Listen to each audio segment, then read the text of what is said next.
Welcome, I'm Jon Caldara, president of the Independence Institute. You're watching Devil's Advocate. So, the fight between airwaves and newsprint. Who's winning? I say it's newsprint. From the AP, Kristen Wyatt, thank you for being with us. Thanks for having me. Thank you so much. And Eli Stokols from Fox 31. You don't know how to get a tie on unless it's one of those clip-on things. That's right. Well, I'm tired of being the only guy on this show wearing a dresses tie, properly. so I figured just, forget about it. Yeah, show up in your underwear next time. So, just out of curiosity, before we get to the news of the week, talking a little bit beforehand about the AP and broadcast. Now, I'm pretty sure that the AP here in Denver is whittled down to you and some third grader who's doing it for extra credit. Absolutely. Is that pretty much in India? Yes. No, years back, AP had correspondencies in Colorado Springs and Grand Junction, but that's long gone since my times. But the staff is pretty much the same since I came right before the 2008 convention. It's about a dozen newsmen total. And do you have to be a member? The newspapers pay in order to get AP stories, right? Yes, newspapers, radio stations, TV stations, and websites all pay. And are supposed to pay to use the content. The Huffington Post, seems to really be going city after city to become the new newspaper brand, and I think they're actually doing a pretty sizable job. They're members of the AP. Now, they are. Do they contribute, or do they just pull your stories? They are simply aggregators. They run stories, and they do not produce. They produce limited content of their own. Most of their content is produced in New York, but they're regionals, and they have a handful now. Denver was one of the first. They produce some, but mostly it's just aggregating what is on other sites. And even broadcast, you guys still use AP stuff, not for on air, but don't you put if there's a story and it's an AP story, you'll cover it on the website, right? Yeah, all the time. We write a lot of our own stories for the website because the web is so important. There's still a lot of money to be made by winning on the air at 9 o'clock or 5 o'clock or whenever it is. But there's also money to be made and a brand to be maintained and established by being on top of news throughout the day, and you do that online. So the lines between your traditional, TV person who can't just be a pretty face, but actually has to be able to write stories and put them online, and your print reporter who can't just be a print reporter, but has to actually, break a story and then get on the air and talk about it. It's going to get to the point where print and broadcast end up melding together, and then it's all going to be internet-based, which means you might carry around a little flip camera with you, get the story, edit it down, write the copy, and it goes online. But as fewer and fewer people buy newspapers or go to Channel 31 or whatever, they're just going to go to your website. Is that the news media of the future? We're almost getting there, or have gotten there already. I mean, there are a lot of people who get their news all day through aggregator sites and through anybody who's on Twitter, because you can sit there and watch your TweetDeck or whatever application you've got there, and you can pretty much find links to everything that is happening. I mean, it's amazing, but just spend an hour doing that, and you will be more up to speed on what's going on out there. So are there more aggregators than there are actual reporters? I mean, it seems like the reporters are the dying breed. Everybody wants content, but there's nobody actually out there doing what you guys are doing. I think people want content, but mostly they want advertisers. And advertising seems like it's not really translated online. It's not as simple as put your news content online and then charge the same what you were charging for the print product, for the mattress ad or the department store ad alongside it. So advertising has fundamentally changed, and everyone's scrambling to find how to get the eyeballs and then get them to click on those ads. I think the only paper that's really been able to pull that off was the Wall Street Journal. But then again, it's the Wall Street Journal, and if you're into finance, you might need a subscription. You'll do it online, and that pays for it. But newspapers can't do it. It doesn't generate revenue. The question is whether your content itself people will pay a good deal for. The Wall Street Journal has been very expensive to subscribe, very expensive to look at their website, because people are literally paying for the content. This is information I need to know to do my job, and this is important for me, so I'm willing to pay hundreds of dollars a year. There's a very influential and well done industry publication here in Colorado. It's online only. It's about the medical marijuana business. It is hundreds of dollars a month to subscribe. What is that? We can't afford it. I don't even know the name of it. It's and very few people are reading it. But if you are in that business and you are putting 7 figures into the business, it is worth $1,000 a month to you to know what the latest regulations are and what, Also, in education, there's Colorado Ed News, which is online, and so are we getting fragmented media that instead of having Walter Cronkite pick whatever he thinks you ought to know, in fact, it's going to be more self-programming as it's becoming on television and radio and podcasts and iPhone applications and satellite and TiVo, that you're going to say, no, I want political news and weather. And another guy says, I don't care about either of those. I want entertainment and sports, and that's what you're going to get. Yeah, you see it on cable TV. You know, you have the Weather Channel, you have ESPN, and you have even your mainstream cable networks that now people say, oh, I'm a conservative, I'm going to watch Fox, or I'm a progressive, I'm going to watch MSNBC. And nobody's watching CNN anymore. And you know, you see that on TV, and you also see that online. There's millions of sites is that true? Is CNN down? Sites. They're down until there's a big breaking story. Yeah, next year presidential race, they'll come back up. But the people who watch cable news religiously are the sort of fanatics, the people who have a point of view and want to see that point of view reinforced on a day-to-day basis when there's really not as much big stuff going on. Fox's ratings and MSNBC's ratings are way ahead of CNN's ratings. So in other words, people are gravitating to their point of view and feeding, singing to the choir. They go to MSNBC if you're liberal, or Fox if you're conservative. But isn't that the way newspapers used to be?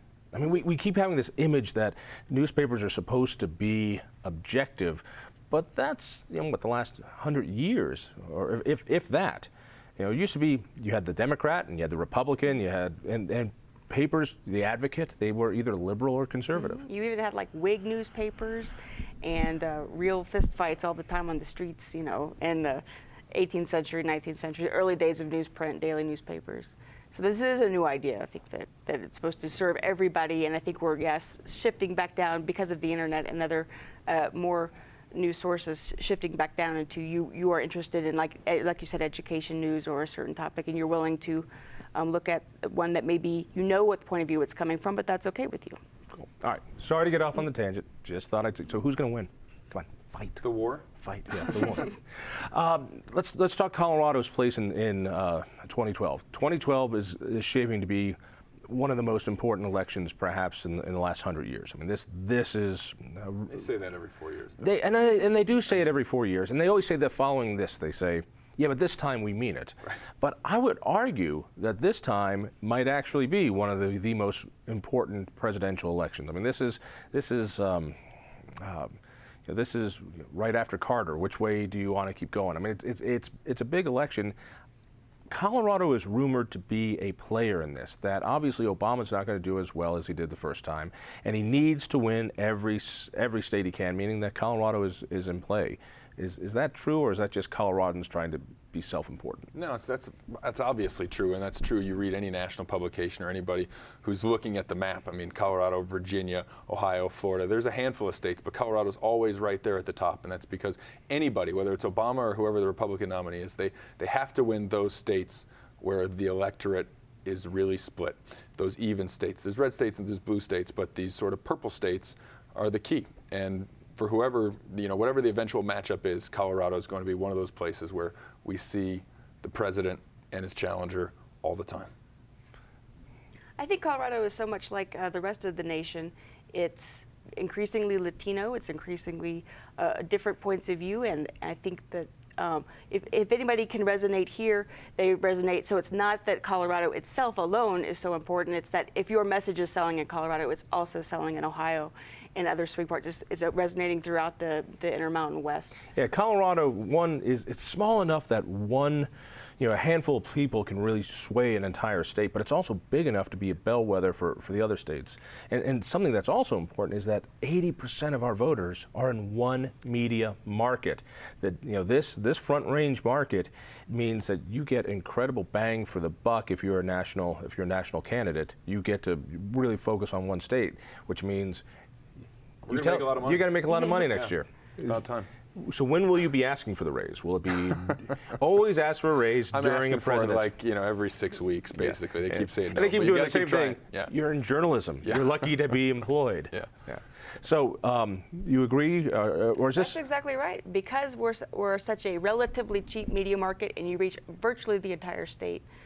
If you advertise in Denver, it's a great place to test out messages. I think in last year's Senate race here, you saw both parties kind of testing messages that you may see again next year in the presidential race. So we're a great starting point and a great finishing point to see how they play out and see how voters here, we've got lots of what is turning into a big swing key at the old soccer moms, the suburban white women. You're going to see both parties really test messages and see how they do in different markets here, because they were a great microcosm of the nation, and it's a cheap place to advertise. And also, there's no other race going on. You know, we don't have a Senate race, we don't have a gubernatorial race, so there's no other state-based race of any, you know, I guess there's a region seat, but that's it. And so it's all going to be initiatives and Obama. Yeah, you know, it's going to be tough, though, for people living in this media market, too, because you remember the saturation that we got last year, just the Senate race, one Senate race. And this is going to be the first presidential race since the Citizens United court decision, which has opened the floodgates to all these outside groups, these super PACs spending millions, you know, and crafting the message, and the campaigns have less control over that message. But it's going to be constant and nasty, and as tired as people got about the TV ads from both sides during the Buck Bennett race last fall. I mean, they're already starting. Yeah, the everybody ads. says, I'm tired of negative ads. I hate negative ads. I want a candidate who doesn't. But you know what? Negative ads work. There's a reason why they do it.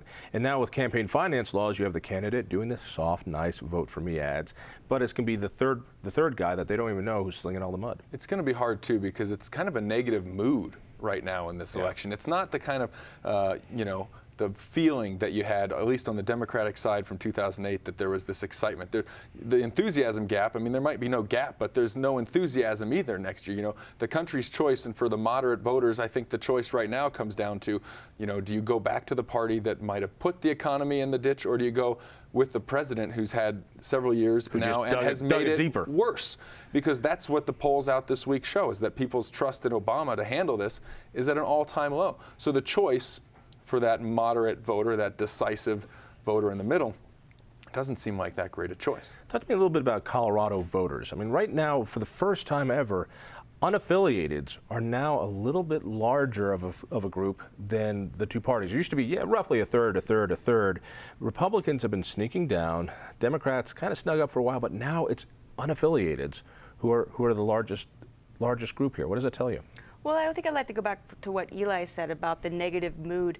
I think that people feel that same way here. Again, people will say, I hate negative ads, but everybody's in a negative mood. And I think you're going to see a lot of that. And you're going to see politicians all the time will say, people like to vote for something, not against something. But that kind of is not true, because you can get a lot of headway by saying, I'm not as bad as that guy. That guy's going to be worse than me. So I think you'll see a lot of that here, a lot of, again, these outside groups from both parties really going after, well, I may not be great, the economy may not be great, but that guy would make it worse. So. Let's start off with Obama. We voted for Obama here in Colorado. You did? We did. We all did. Yeah. Okay. Actually, that would break some news right here on this show. Actually, there's a temptation after George W. Anyway, we the state voted. Right. That's not going to be as certain this time. Let's start off with the left, though. There are a lot of people on the left who thought this guy was going to end the war, bring the troops home, close Gitmo, put all the bills online before he signed them. He was going to do all these things, and he hasn't. You know, the rabid environmentalists, the rabid leftists, where are they going to go? What are they going to do? I think the important people to watch in Colorado are not what you would describe as the rabid leftists, but people that were a fundamental key to Obama's win last time, and that is the growing Latino vote. As you know, there's a lot of unhappiness among some Latino voters with the president, feeling like he did not deliver on what they thought would be real immigration reform. And they were so key to his win here last time. McCain did a very bad job, not nearly as well as former President Bush, with reaching out to Hispanic voters. Republicans this time envision at marketing to Latino voters with an economy message.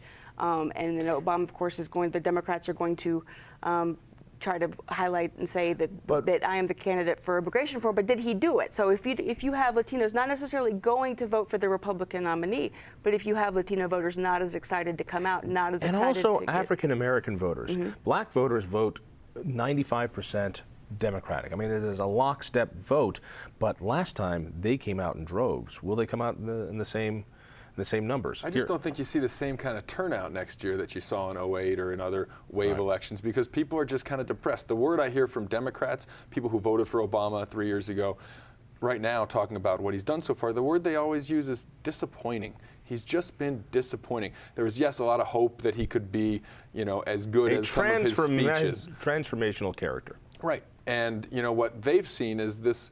You can look at accomplishments, lack of accomplishments, but I think what they look at too is a backbone, and where are his principles, and why is he so wishy-washy? Why is he why the environmentalists? Why did he just shelve environmental regulations last week? And on all these negotiations, why is he so eager to compromise right off the bat? Where are his principles? And so I think you'll have a lot of constituencies that you will find some people. I mean, a lot of people are going to vote the same way at the end of the day, but this is comparable to the way a lot of us Republicans felt with George Herbert Walker Bush. When it was time to re-elect him, it was like, oh, we had such great expectations, but he wasn't Reagan. He was just another country club Republican. And that doesn't drive up turnout, doesn't drive up your core constituencies that you really need in these tight states. All right, talk about the Republican side, because my party can screw up anything. There is no election we can't mess up. So here the idea is, how do we put somebody in, who's going to face the Obama machine? This could be a $3 billion election, even just on the Obama side, including soft money. I mean, never before have we've seen anything like that. Mitt Romney is pulling in money hand over fist. He looks like a president. Call up wardrobe. I need a president. They'll give you Mitt Romney. In comes Perry, and when this airs, Perry will have visited town. Romney will have visited town again, and I've seen him here a lot. Which character out of all of them sings Colorado Republican? Well, to me, I think Perry caught a lot of us unawares. It was simply, I think a lot of people assumed this is Romney country. It was Romney country last time. You got, as soon as he announced some big prominent Republicans in the state, former Governor Owens and others, immediately on board, and it's a no-brainer. This is going to be Romney again. We don't terribly much matter in the Republican nominating process as maybe we wish we did. But it's a no-brainer. And I think Perry coming in, he raised monster money in Aspen in 2 visits. He came in here to Centennial Airport, raised 5-6 figures in 2 seconds, and I think there's a lot more enthusiasm for him right now. But whether that holds out, we'll see how he goes as the process continues. But I think Perry's really surprised a lot of Republicans here. It may not be as easy as we think for Romney. As a Republican, my worry with Romney is Romney care. We've got one huge divisive issue that separates Republicans and Democrats, and that's Obamacare. Here's a guy who implemented a statewide version of that in Massachusetts, and he's kind of distancing himself, saying, well, that was statewide. It's wrong to do it on the national level. We should be able to do these things on the state level. If Romney becomes the nominee, I wonder, does that polarize that issue? That issue, or excuse me, that just goes away. Yeah, it may neutralize that issue. It may just not be an issue anymore. I mean, the president will tell you, people who look at what national health care reform is will say there are parts of it that are based on what you would call Romney care. So that's an issue. I think, what Kristen said is right. The Republicans, do you go with your heart or do you go with your head? Your heart may say Perry, your head may say Romney. Dick Wadhams told me a while ago, he said, we can win this election if we just vote if we just find a nominee who's actually electable. Romney seems to be a little bit safer bet on that one. But, the thing about Perry, you hear the White House would prefer Rick Perry. The only saving grace for the White House these last couple of weeks is, well, Perry's doing well. You want to be careful what you wish for, because Rick Perry, yes, he's only played to Texas thus far, but he's never lost an election, and he seems to be a pretty savvy cat. So, at the end of the day, it's still a long way to see which way it goes. We're going to start seeing these guys, Romney and Perry, go head-to-head in some of these debates over the next couple weeks, and we'll see if Perry can hold on to his lead. We'll see what happens, but, it's interesting. They're 2 very different guys. It seems to me Colorado is going to be more Perry country or Bachmann country when it comes to the Republicans who go out to vote. But as you said, by the time our primaries happen in Colorado, the presidential candidates are already chosen. And I think if I am running the Democratic re-election campaign, what I would love to do is run against George Bush again. And when Perry was here at the Western Conservative Summit about a month and a half ago, what was interesting to me is how much, as an outsider, not being very familiar with him, how much he sounds like George Bush. If I am an unpopular president running again in a poor economy and have a lot of negative moods against me, and I'm not very popular in my polling, what I would love to do is run against someone who's even less popular than me. and tried to tell people, always remind them of what we got into. Well, there's a big difference, though. And I saw that exact same speech, and Perry was awkward, he was bad, but I could tell that was working on his stump speech. He was reading a speech, and I've seen him many times when he's just off the cuff, as he does in Texas and other speeches, and he doesn't seem as much like George Bush. He doesn't have that strategery kind of thing going, and that's going to be the difference. Does Perry pop out and be Perry, and then might step on his tongue a couple times, or will he try to be Obama, hiding behind the teleprompters? And it's going to be fun. The fear, though, that you talk about, your party, you say, can screw up any election, even the one that's just sitting right there on a platter for you. Look at the governor's race last year, and look at the Senate race. Look at the Senate race, right? At the end of the day, there are a lot of people who said, well, the primary voters, they got Ken Buck through that primary, but at the end of the day, Jay Norton might have been able to hold on and win that seat. And so you have the same worry, I think, now as, geez, we like Perry, the groundswell of enthusiasm is coalescing around Perry. But what if that gets us into a general election matchup that we can't win or can't win as easily? And I think that's a genuine concern for Republicans at some pretty high levels who are sizing this up right now and saying this Perry thing may not be just a blip. This may be for real. So let's bring it to Colorado. We've got about 5 minutes left. You guys actually report about stuff here. Romney Care expanded health care for a lot of people. Colorado did something a little bit like that with an expansion of Medicaid dollars. And we're going to spend this much more. We're going to bring more people in. And lo and behold, we brought in 3 times more than expected. And Denver Post said it was going to cost 9-fold what we expected, which I think will give us a nice idea what Obamacare is going to do. What was that story, and how are we going to make it up? Well, it's Tim Hoover's story. I brought it right here to make sure I didn't screw it up. But don't worry, it's Tim's story. It was probably screwed up to begin with. Sorry, he said Tim. It, Tim. I think this is something that conservatives will look at and say, see, this is what we were talking about. And I think people who want to defend healthcare reform will say, look, these are the people who really need healthcare, and part of this is a problem because they haven't had healthcare and they're sick, and so they come in and there's a lot of upfront costs, and you get people who've been living on the street or who have been out of work or whatever, and their health is not as good, and so they're going to cost more. Maybe there's 9-fold more. No, you're right. But See, this is the beautiful thing about government-controlled health care. We're saying we're going to do this much, and it turns out to be 3 times as many people want free health care, and it's going to cost 9 times as much. Why doesn't it cost just 3 times as much? It costs 9 times. I couldn't tell you, but clearly, this is a huge concern when you look at the state and you look at the budgets and the federal budget. We're trying to trim the deficit. Where's the money going to come from? Who's going to pay for it? And that's, at the end of the day, that's the overriding concern, and that's what this kind of story gives rise to. And it's one of those stories that the legislature is going to deal with next year because they had a huge budget deficit last year, and it's just coming back, I'm assuming. And there's no question Democrats are terrified of this kind of story, and here's why. They have been trying unsuccessfully for many years to get their message out that, hey, this is dramatically expensive, but you know what? You're already paying for these folks through uncompensated care. If you have insurance, this is why your health care goes up every year, blah, blah, blah. People zone it out. They don't see that they are paying for these people. But it's a double whammy in that the money for this came from the increase in hospital fees. And when that was passed, it was a 5% tax that wasn't even allowed to be shown on your hospital bill to keep it from being transparent. So one, they're going to see that their hospital bills are a whole lot larger, and that's going to be a tax that they never got to vote on. They don't even get to see it on their hospital bill. And now they're saying it's going to cost 9 times as much. At some point, they're going to have to go up and say, this wasn't a good idea. Or we're going to have to raise 9 times as much in taxes. Which way are they going to go? The argument that we are better off if we're all healthier, Democrats right now aren't winning, for sure. Because it's better off if we all have a job. Fiscal health comes, and then well, it's other health tied comes together. too. Why are people unhealthy? They don't have any money, so they eat at McDonald's all the time. There is a correlation between economic health and physical well-being. And as they say, wealth is health. Yeah, and you can look at that and try to address that on the Medicare side, Medicaid side, healthcare. You can look at that, but there's also an argument to be made that if the economy were better, that you would be limiting costs. A lot of those people would be employed and therefore under another insurance plan. Yeah.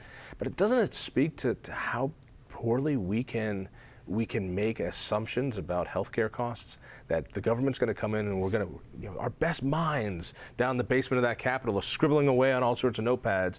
We're off by a factor of 9. Well, there is a reason that Democrats in Congress trying to pass healthcare reform for decades could never do it.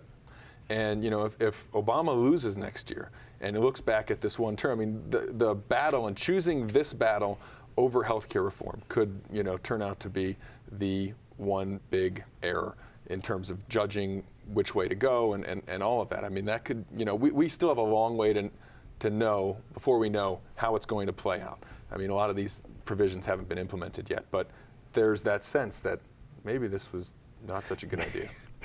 Oops. I had that feeling a lot in college. I shouldn't have done that.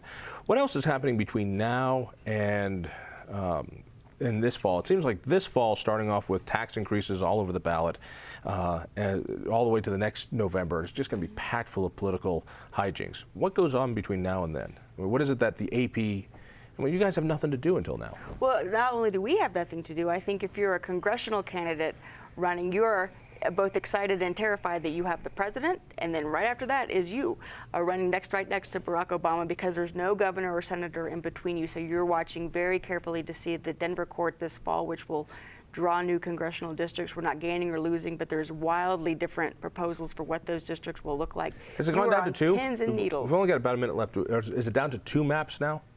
Democrats, Republicans have put in maps. Latino groups have put in maps. There's a handful of maps. And the court's going to decide. Yeah, in about a month.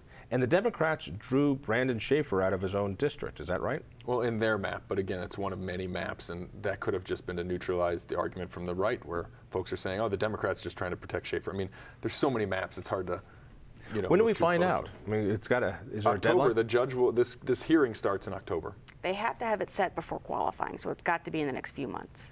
Politics. The most important stuff is the most boring. Kristen, thank you. Eli, thank you. And thank you. Listen for me late nights on 850 KOA. Tell a friend about the Independence Institute. And check us out at independenceinstitute.org. Until then, we'll see you next week.